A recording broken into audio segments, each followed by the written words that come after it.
Hello friends, welcome to suggestive এডুকেশনে সকলকে স্বাগত জানাই।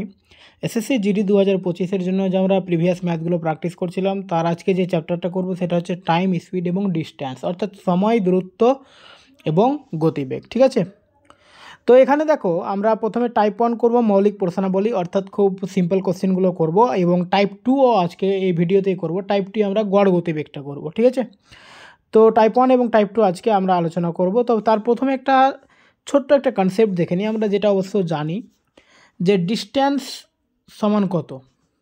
ডিস্ট্যান্স মানে আমরা দূরত্ব জানি। তো ডিস্ট্যান্স বের করার জন্য আমাদের টাইম গুণিত স্পিড লাগবে। ঠিক আছে, টাইম আর স্পিড যদি দেওয়া থাকে তো ডিস্ট্যান্স বের করতে বলে তো আমরা ওটাকে গুণ করে দিলেই ডিস্ট্যান্স পাবো। আচ্ছা, যদি এখানে স্পিড অর্থাৎ গতিবেগ বের করতে বলে তো গতিবেগটা কী হবে, টিটা এখানে এসে ভাগ হয়ে যাবে, মানে ডি বাই টি। ঠিক আছে, তাহলে স্পিড সমান হয়ে গেল ডি বাই টি, অর্থাৎ ডিস্ট্যান্স বাই টাইম। আর যদি টাইমটা বের করতে বলে তাহলে কি হবে, ডি বাই এস, অর্থাৎ ডিস্ট্যান্স বাই স্পিড, অর্থাৎ দূরত্ব বাই গতিবেগ। ঠিক আছে, তো এইটুকু কনসেপ্ট মনে রাখলেই কিন্তু অনেকটা আমাদের অঙ্ক হয়ে যাবে। আর একটা ছোট কনসেপ্ট আমরা মনে রাখবো, 5/18টা ব্যাপারটা। ঠিক আছে, 5/18, যেটা 5/18 আর 18/5, এই জিনিসটা আমাদের মনে রাখতে হবে। কেন? ধরো যে একটা গতিবেগ দেওয়া আছে মিটার পার সেকেন্ডে, আর ওটাকে কিলোমিটার করতে বলা হয়েছে, বা কিলোমিটার পার আওয়ার দেওয়া আছে, এবার মিটার পার সেকেন্ড করতে বলেছে। তো আমরা কী করব, দেখো, যদি মিটার পার সেকেন্ডে থাকে আর কিলোমিটার পার আওয়ারে করতে বলে, তাহলে আমরা ওই সংখ্যাটাকে 18/5 দিয়ে গুণ করে দেব। এটা মনে কীভাবে রাখবে আমি এটাও বলে দিচ্ছি, কখন 18/5 আর কখন 5/18। আর যদি কিলোমিটার পার আওয়ারে থাকে আর যদি মিটার পার সেকেন্ড করতে বলে, তাহলে আমরা ওটাকে 5/18 দিয়ে গুণ করব। ঠিক আছে, দেখো, এটা মিটারটা কি ছোট জিনিস, ছোট থেকে যখন বড়োর দিকে যাচ্ছি আমরা, মানে কিলোমিটারে যাচ্ছি, তখন এই 5/18 মধ্যে 18টা উপরে রাখছি, মানে বড়োটা উপরে রাখছি। এভাবে মনে রাখবো, যখন বড়োর দিকে যাব তখন বড়োটা উপরে রাখবো, যখন ছোটোর দিকে যাব মানে কিলোমিটার থেকে মিটারের দিকে যাব তখন ছোটোটা উপরে রাখবো না, মানে 5টা উপরে রাখবো। এভাবে মনে রাখবো, নাহলে অনেক সময় ভুল হয়ে যাবে আমাদের। ঠিক আছে, এবারে এখানে দেখো বলছে 35 মিটার পার সেকেন্ডকে কিলোমিটার পার আওয়ার কত হবে। তো আমরা আগে যে কনসেপ্টটা শিখলাম, মিটার পার সেকেন্ড থেকে কিলোমিটার পার আওয়ার বলেছে, তার মানে বড়োর দিকে যাচ্ছি তো বড়োটা উপরে রাখবো। তার মানে 35 গুণিত 18/5 সমান হয়ে গেল 7/18 126। অপশন ডি হচ্ছে অ্যান্সার। হলো, সেকেন্ডে উত্তর হয়ে গেল। চলো 2 নম্বর, একটি বিমানের গতি 120 কিলোমিটার পার মিনিট বলেছে, পার মিনিট বলেছে, তো মিটার পার সেকেন্ডে কত হবে। তো আমরা এটাকে এভাবেও করতে পারি যে 1 মিনিটে 120 কিলোমিটার যায়, তো 60 মিনিটে কত, এভাবে করতে পারি। আর 5/18 দিয়ে গুণ করতে পারি। তো এভাবে না করে আমরা এভাবে করে দেবো যে দেখো 1 মিনিট সমান 60 সেকেন্ড, তো 60 সেকেন্ডে কত যাচ্ছে, 120 কিলোমিটার। কিন্তু আমরা যেহেতু মিটার পার সেকেন্ডে চেয়েছো তো মিটারে নিয়ে চলে আসি, তো এটাকে 1000 দিয়ে গুণ করে দিলে এটা মিটার হয়ে গেল। তার মানে এখানে কী পেলাম, 60 সেকেন্ডে যায় 120,000 বা 1,20,000 মিটার। তো এখানে 1 সেকেন্ডে চেয়েছে, তো 1 সেকেন্ডে কত, তার মানে 1 সেকেন্ড মানে কি, এই 60 দিয়ে এটাকে ভাগ করে দিব, আর এটাকে ভাগ করে দিলে এটা হবে 2000, তাই তো। অ্যান্সার অপশন বি হচ্ছে অ্যান্সার। এটা হলো আমরা সিম্পলভাবে করে নিলাম। যদি আমরা ওই 5/18 নিয়মে করতাম তো কীভাবে করতাম, তো 120কে প্রথমে আমরা কি করতাম, এটাকে ঘন্টা বানাতাম, মানে 1 মিনিটে এত যায়, তো 60 মিনিটে কত, 60 দিয়ে এটাকে 60 দিয়ে গুণ করতাম, তাহলে এটা হয়ে যেত কত, ঘন্টা হয়ে গেল। এবার মিটার পার সেকেন্ডে নিয়ে আসবো, তো এটাকে আবার 5/18 দিয়ে গুণ করে দিব। ঠিক আছে, তো 5/18 দিয়ে গুণ করে দিলে এটা 2000 হয়ে যেত অ্যান্সার। ওকে ওকে, তো আমরা এত ঝামেলাতে যাব না, এইভাবে করে দিলেও ঐকিক নিয়মে।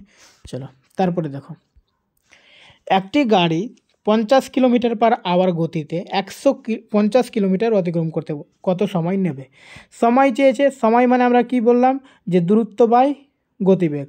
তো দূরত্ব কত বলেছে, 150, গতিবেগ কত বলেছে 50। চলো ক্যালকুলেশন করলো, 3 ঘন্টা টাইম নেবে, বাস হয়ে গেল।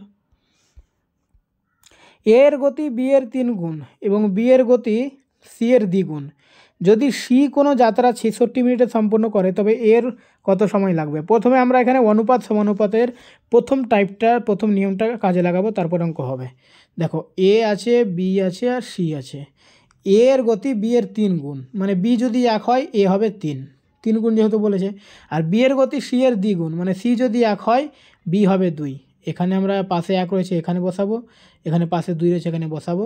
তাহলে 3 দিয়ে 6, 2 একে 2, 1 একে 1। তার মানে অনুপাত হিসাবে এ এর মান হলো 6, বি এর মান হচ্ছে 2 আর সি এর মান হচ্ছে 1। এগুলো কি গতি দেওয়া আছে, ঠিক আছে। তার মানে যদি আমি ধরে নিই যে সি এর গতি হচ্ছে 1 কিলোমিটার পার আওয়ার আর ও 66 মিনিট যায়, ঠিক আছে। তো আমরা 1 কিলোমিটার পার আওয়ার না ধরে আমরা 1 মিনিট 1 সেকেন্ড যাই এভাবে ধরে নেব, যে কোনো একটা ধরতে পারি আমরা। আমি ভেবে নিলাম যে 66 কিলোমিটার আছে আর সি এর লাগছে 66 মিনিট, ঠিক আছে।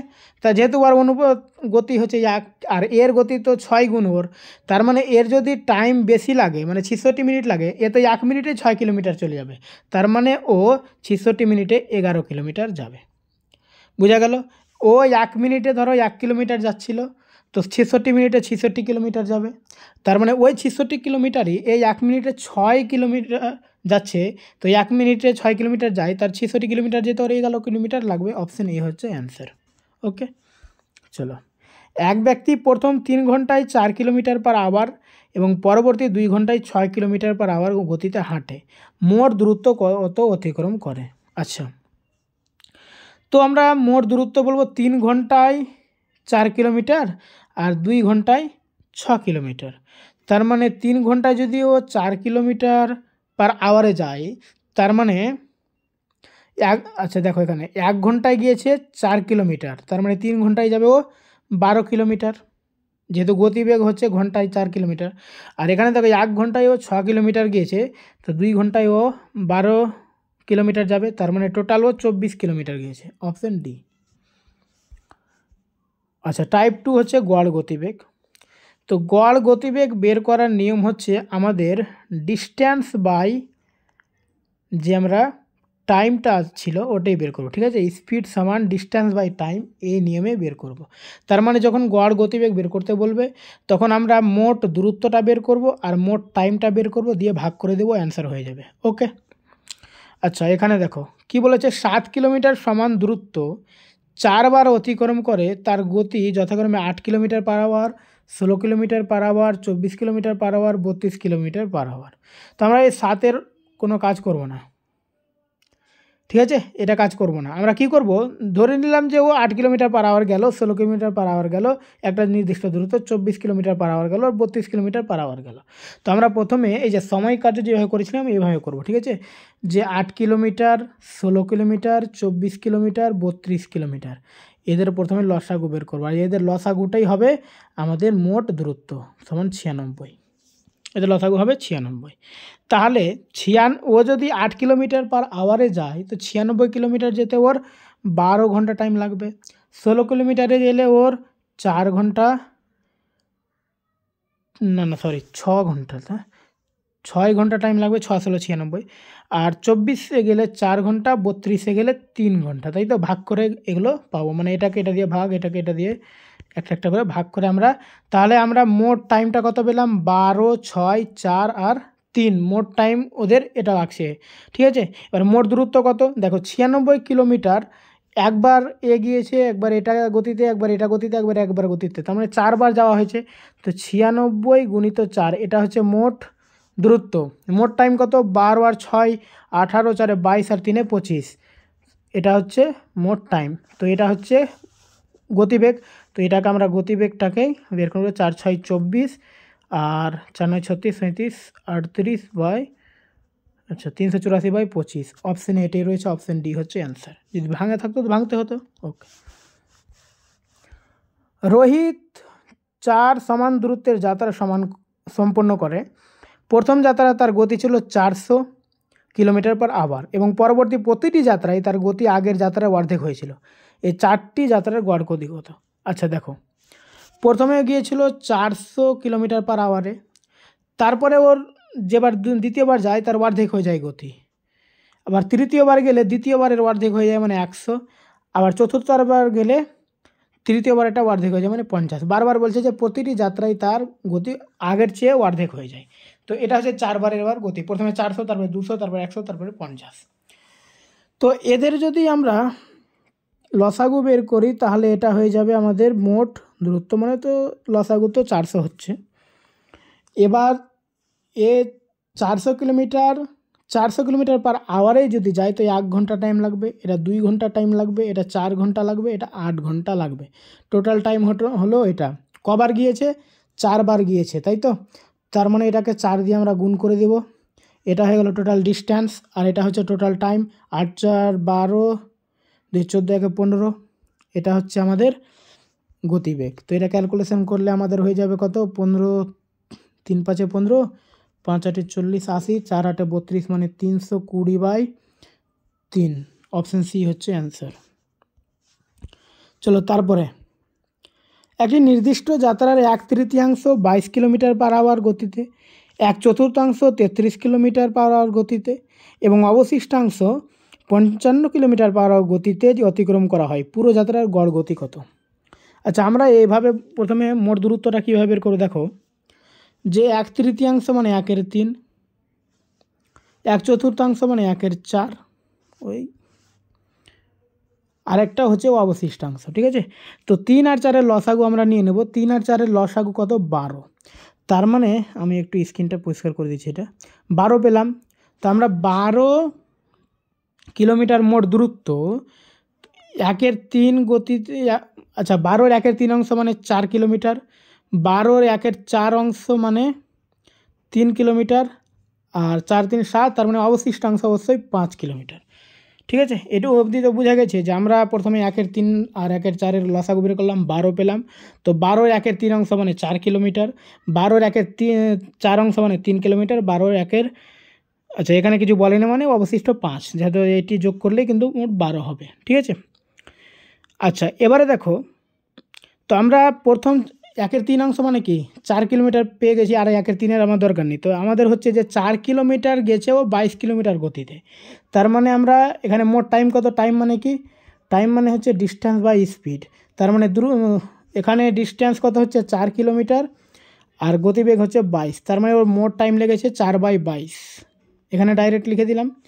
এটাতে মোট টাইম লেগেছে 3/33, আর এটাতে মোট টাইম লেগেছে 5/55। হলো, এইটু অবধি বোঝা গেছে। আচ্ছা এবারে এটাকে যদি আমরা ছোটো করে নিই তো এটা কত হবে, 2/11, 1/3, 1/5, এটি হচ্ছে মোট টাইম। এটিকে যোগ করে নাও, 2/11, 1/3 আর 1/5 যদি আমরা যোগ করে নিই, 2/11 যোগ 1/3 আর 1/5। আচ্ছা এখানে একটু হেজিয়ে যাচ্ছে, চলো আমরা করি তবুও। 11 আর 3 আর হচ্ছে এখানে 5। তো এদের লসাগু যদি আমরা বের করি,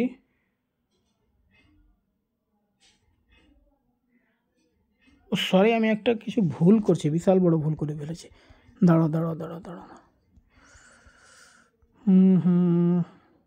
আচ্ছা 3 1 3 3 11 33, 5 1 5 5 11, তাই আমি বলছি যে একটু ভুল করে ফেলেছি অনেকটাই। চলো 2/11, 1/11, আর এখানেও 1/11, তার মানে নিচে 11, আর এটা 2 1 3 এখানে 4, টোটাল টাইম হচ্ছে 4/11।